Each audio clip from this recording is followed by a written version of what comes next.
वाहिगुरू जी का खालसा वाहिगुरू जी की फतेह। समूह देशां विदेशां दे विच वस रहीआं संगतां नूं धन धन साहिब श्री गुरु नानक देव साहिब सच्चे पातशाह जी साडे सत्कारयोग माता सुलखणी जी दे विआह पुरब दीआं बेअंत वधाइयां होण। धन साहिब श्री गुरु नानक देव साहिब सच्चे पातशाह जी सुल्तानपुर लोधी तो 1544 संमत 1487 ईस्वी नूं इस बटाला दी पावन धरती ते विआउण वास्ते आए।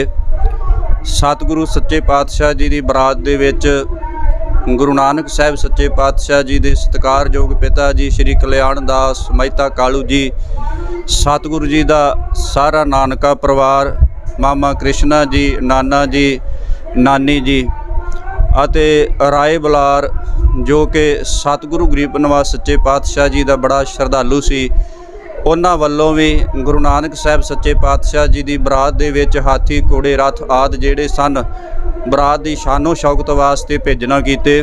नवाब दौलत खां लोधी जिस दे कोल धन गुरु नानक साहिब सच्चे पातशाह जी मोदी खाने दे विच मोदी दी सेवा करते सन, उन्हां वल्लों भी सतगुरु गुरु नानक साहिब सच्चे पातशाह जी की इस बरात दे विच वध चढ़ के हिस्सा जिहड़ा सी पाया गया। वध तो वध धन ਅਤੇ होर हाथी घोड़े रथ आदि जिहड़े सन बरात की शानो शौकत वास्ते देना कीते। इस प्रकार सुल्तानपुर लोधी तो बरात चलदी हुई खडूर साहिब की पावन धरती ते ब्यास दरिया पार करके रुकी है। उत्थों फिर अगले दिन चल के इस बटाले की धरती ते गुरु नानक साहिब सच्चे पातशाह जी बरात के समेत आए ने ते जदों बटाले के कोल पहुँचे हैं तो पंडित ने आ करके मूल चंद पटवारी नूं दस्सिया है कि बरात पहुँच चुकी है। उस वेले फिर मूल चंद ने अजिते रंधावे नूं कहा है कि तुसी नाल जा करके बरात का स्वागत जिहड़ा है करना करो। अजिता रंधावा कहन लग्या कि मैं बजुर्ग हाँ, इस करके मेरे पुत्र हिते रंधावे नूं तुसी लै जाओ। इस प्रकार जिन्ने भी शहर के पतवंते सज्जन सन उन्हां ने बरात का स्वागत किया है, जल पानी छकाया है। फिर इस अस्थान गुरुद्वारा कंध साहिब विखे लिया करके बरात का ठहराव किया है।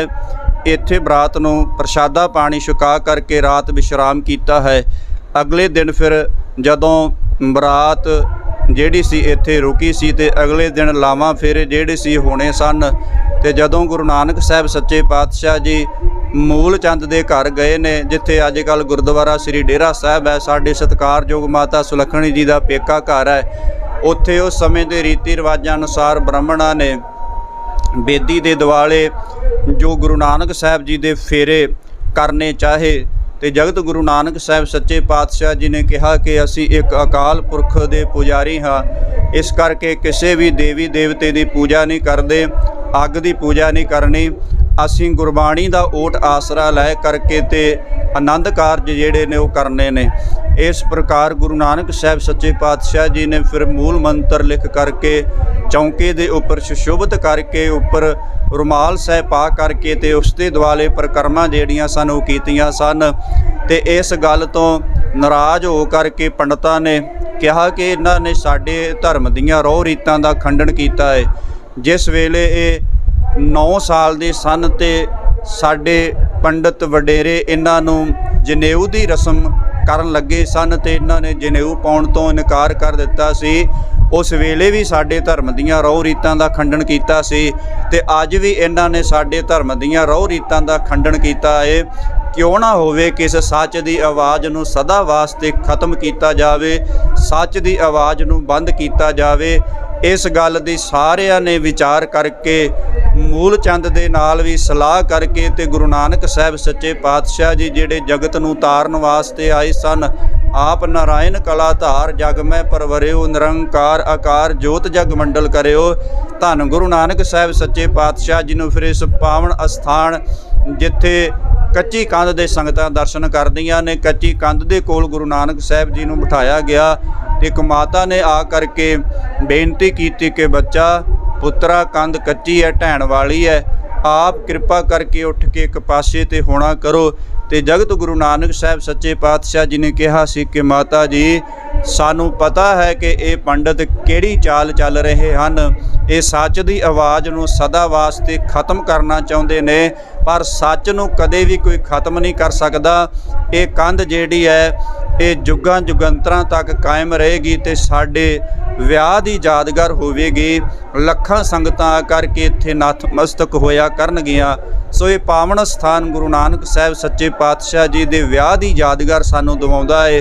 ਗੁਰੂ ਨਾਨਕ ਸਾਹਿਬ ਸੱਚੇ ਪਾਤਸ਼ਾਹ ਜੀ ਨੇ ਗ੍ਰਸਤ ਧਰਮ ਜਿਹੜਾ ਸੀ ਇਸ ਬਟਾਲਾ ਸ਼ਹਿਰ ਦੇ ਵਿੱਚੋਂ ਸ਼ੁਰੂ ਕੀਤਾ ਹੈ, ਕਿਉਂਕਿ ਭਾਈ ਗੁਰਦਾਸ ਸਾਹਿਬ ਜੀ ਕਹਿੰਦੇ ਨੇ ਸਕਲ ਧਰਮ ਮੈਂ ਗ੍ਰਸਤ ਪ੍ਰਧਾਨ ਹੈ, ਕਿ ਸਾਰਿਆਂ ਧਰਮਾਂ ਦੇ ਵਿੱਚੋਂ ਗ੍ਰਸਤ ਧਰਮ ਨੂੰ ਜਿਹੜੀ ਇਹ ਮਹਾਨਤਾ ਦਿੱਤੀ ਹੈ। ਤੇ ਗੁਰੂ ਨਾਨਕ ਸਾਹਿਬ ਸੱਚੇ ਪਾਤਸ਼ਾਹ ਜੀ ਜਦੋਂ ਕਰਤਾਰਪੁਰ ਸਾਹਿਬ ਤੋਂ ਅਚਲ ਬਟਾਲੇ ਦੀ ਧਰਤੀ ਤੇ ਆਏ ਤੇ ਸਿੱਧਾਂ ਦੇ ਨਾਲ ਗੋਸ਼ਟ ਹੋਈ ਸੀ।